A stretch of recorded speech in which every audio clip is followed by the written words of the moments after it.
For my top three, I'm coming a bit back in time. We are now in June, we had some time to digest, but a couple of months ago, we had the UN Water Conference. And during the UN Water Conference, there were a lot of speeches. I would say 90% of them were pretty lame, 5% were really good, and 5% were really ugly. My top three today is three specific moments where I thought, that is really on the edge. It might be really good and really ugly, maybe at the same time. I will give you them ranked from my 3 to 1. Sometimes I made a compilation of several which come together, and I'd like to discuss them with you. Okay. And my first one is this one. We all know that tourism depends on a healthy planet and on clean and reliable water. Indeed, water is essential to almost all tourism activities. Water is part of the beautiful ecosystems that are often the main tourism attractions. Water also enters in production and consumption, being used by tourism industry to provide services like accommodation, food and gastronomy, cultural activities, wellness and sporting opportunities, transport and retail. So that was the 5-minute speech of the UN Tourism Organism, which was then invited. So you had all the countries speaking one by one, and then you had UN Tourism. I was watching that middle of the night, and I was shocked, like really shocked, because you're at the UN Water Conference, which is all about how do we bring back SDG 6 on track? How do we bring back 2.2 billion people that don't have access to safe drinking water? How do you solve for the 4 billion people which don't have access to safe sanitation? And they come and say, you know what? Water is very important for tourism because, tourists, they want water because if they don't have water, then they don't come and they don't spend their money. So we want them to spend their money. And you know what? What she says makes sense. No, makes sense. Why do you come and tell that at that stage? Come on, that was so... I was like, am I even witnessing that? You know, what my first thought was? We're here in beautiful Austria. If I look around, I see mountains. So the beautiness of Austria is going for hiking, going into the mountains. It's not going for looking for the next ocean. Because this one is saying, hey, they're all coming to want to see the sea. But here's the sea. It's not only that. She's also saying, if you go to the hotel, you want to have a good shower, you want to drink a good glass of water. Yeah, guess who wants to have a good shower and a good glass of water? The 2.2 billion people that don't have access and the 4 billion people which don't have access to sanitation. How can you come to that conference and say, guys, you should be doing something for water, because if not, we don't make money with tourism. A UN organism which comes to the UN conference and says that, I was like shocked. I feel that you are very in a mood that you are very against that idea. Yeah. To be honest, I was like, at first, and that's why when I did my summaries, I didn't even include it, because I was like, I put that in the energy of the moment, I'm going to be nasty. Who to blame for? Is it the UN conference? Is it the person who's speaking? Is it the tourism organization? Who to blame for? I mean, that this person can go on stage where we want to solve the problem for the 2.2 billion, and this person is talking about tourism and that we need all the good shower. I would see that at 2 levels. The first level is the casting they did to come and make these allocutions. All the countries came, and then aside from all the countries, they had some additional guests. Yeah. Why would you take UN tourism as an additional guest? Just if you want to take a UN organization, there are 40 agencies within the United Nations which have a mandate for water, which you can argue is far too much. Yeah, but then pick one of the 40 and not UN tourism to come and make a speech. So that was the first people I would blame, is the person lead the agenda and put that person on stage. But sometimes it is like, you have an agenda and then you see, okay, you have a gap. Who can fill the gap? Whoever would be from the water industry. There was no single person from the water industry on that stage. If you wanted to have someone, that will be my next question. I mean, you was monitoring that. How many people really from the industry? I mean, I have seen a lot of companies I never would have expected to be in New York at this time, but I have seen them. So some months ago, I said, hey, we don't take that really serious from the industry perspective. And I have seen Veolia, I have seen so many companies really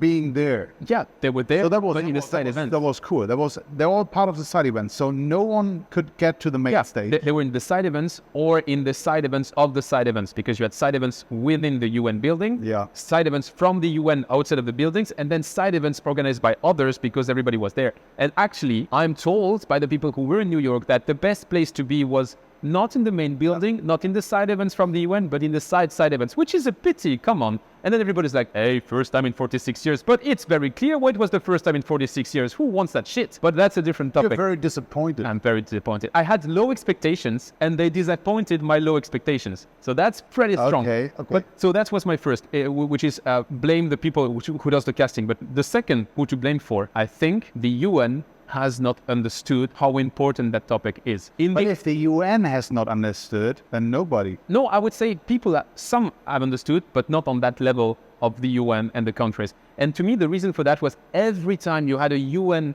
person on stage, maybe regardless of the stage, I have a solution for that. We need an envoy. We need an envoy. Oh, come on. So if you missed that my application, let me know where to send it to.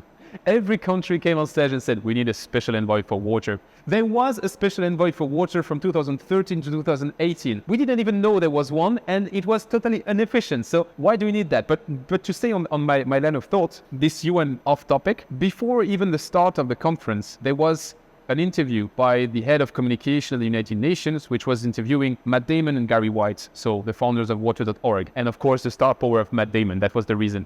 But it was clear she had not even read their book, not even. She was asking, what do we do about the millions of people who don't have access to water? And that's true, there are millions of people, but you could also see the dozens, because there are also dozens which don't have access to water. But the real number, if you want to be realistic, is billions of people. So you don't say, what do we do about millions of people? You're wrong by a 1,000. Yeah, you're wrong from a 1,000 factor. And you could see it in the eyes of Matt Damon and Gary White. They were like, seriously? Did you seriously raise these lame questions? Because we have good answers and we proved that our system works. So, okay. But isn't that exactly the proof that we shouldn't have another one? Oh, that's definitely the proof. We should never have another one. And if there's another one, be sure I don't cover it. That for sure. No, maybe it's just the wrong organization to handle that. I mean, it's the most powerful. And you're giving me... It's the most powerful, but maybe it's just still the one. You're giving me a very smooth transition, because that would be what we discuss in my number one. But before my number one, there's my number two. And here's number two. Where the private sector is involved, as an investor or service provider,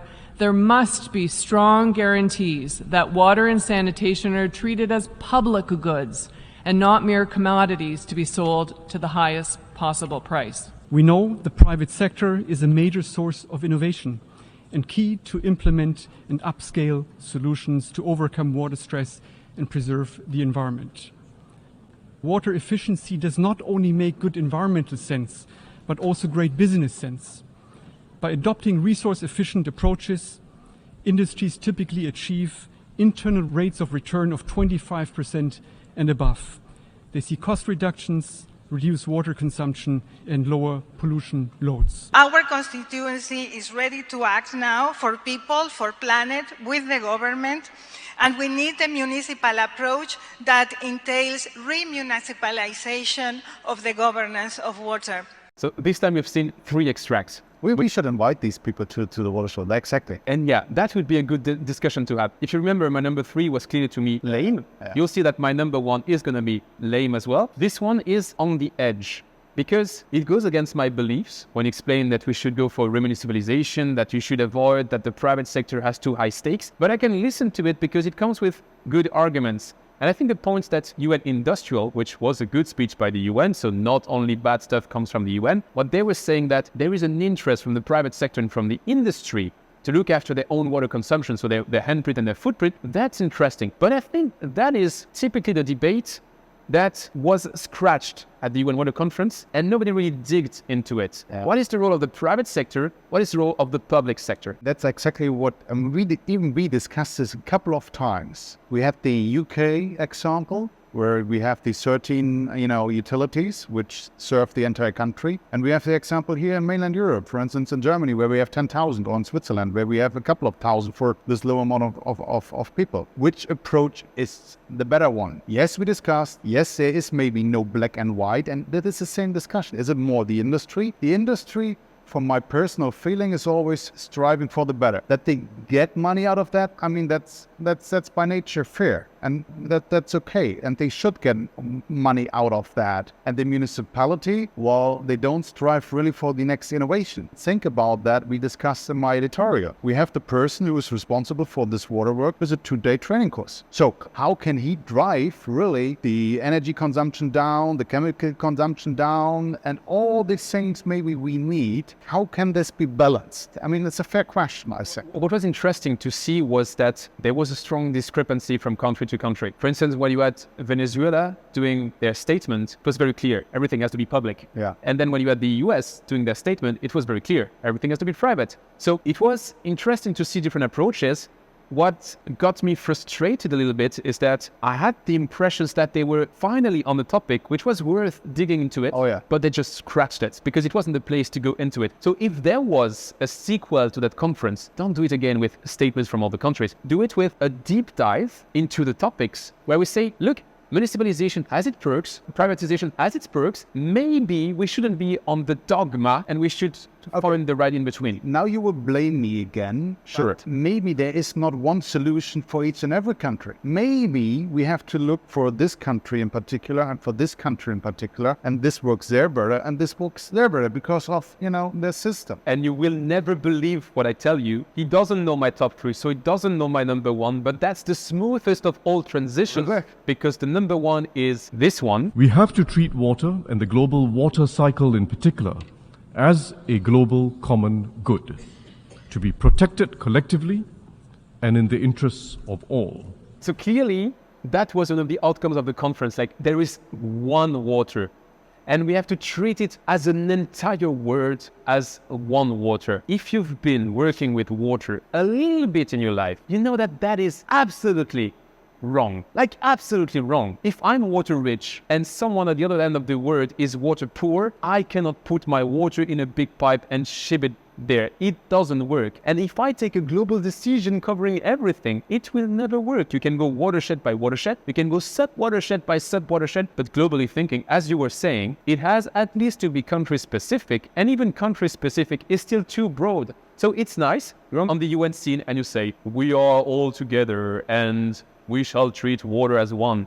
But that is nonsense. I have a solution. We have just one waterwork somewhere, and then we have just the pipes, or from GS, piping systems. A centralized- And we distribute that to all the places, and then the problem is solved. A centralized 8 billion population equivalent waterwork, that would be great. No, but seriously, I was ashamed of that being one of the main conclusions, like one water. And I see the idea, because it's like when you say one humanity, that is very right. We are one humanity and we should behave as one humanity, and we don't always do. Okay. But on the level of water, it is a nonsense. There was a conference. There was a clear topic. What is the solution? How are we going to solve the 2.2 billion problem? I mean, after 3 days, we spent thousands of euros, thousands of CO2 footprint, thousands of hours. So what is the problem? How can we solve that? The interesting thing... Because he was watching, because I'm pretty sure there's a solution right now. First- and he will give us a solution. You do know there is no solution.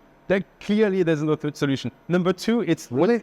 Even when we speak with people which found that conference great, because there are some who found that great, so I spoke with them and maybe I'm stupid and I didn't understand it. Because there are people who which just go to conference, No. just in the purpose of being on a conference. There were brilliant people who found the conference Coffee is great. good, cake eating, and I discussed with them and I said, do you believe that we will achieve SDG 6 by 2030? I had not finished my question that they already said no. So that conference was about how do we achieve SDG 6 by 2030?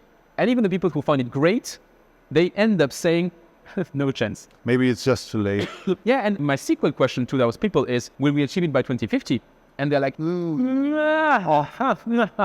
like, how can it be a good conference when its main purpose is not met and when even a reserve date is not met? And that brings me to my conclusion, because I don't want this top 3 to be too long, because I can brag about that conference for a while. I have a bonus sequence which tells a lot about the way the UN has seen that, and here's the bonus. Excellencies, I hold the start button here in my hand. Can I push this button on your behalf and that of the member state? Do I have your support?